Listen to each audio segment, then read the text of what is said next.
সারাদিন রোজা রেখে পেঁয়াজি ছোলা বুট মুড়ি খাওয়ায় যে মজা, সারাদিন ভাত খাইয়া তারপরে ইফতারে শরীক হওয়া, ছাগলে ঘাস খাইলে যেমন লাগে ওইরকম তার মুখে লাগে, এই মজা পাবে না। রোজাদারের যে মজা লাগে সেই মজা সে পাবে না।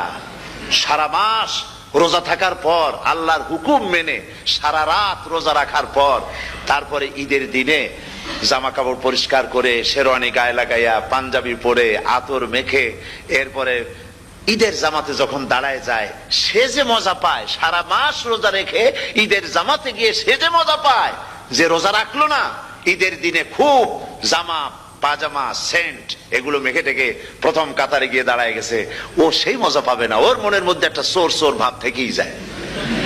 সে মনে মনে ভাবে এই জামাত আমার না, জোর করে আসছি, এইখানে দাঁড়াবার যোগ্যতা আমার নাই। মনের মধ্যে সে একটা অপরাধী ফিল করে, সে ফিল করতে থাকে। সুতরাং রোজাদারের জন্য দুইটা খুশি, একটা হচ্ছে ইফতারের সময়,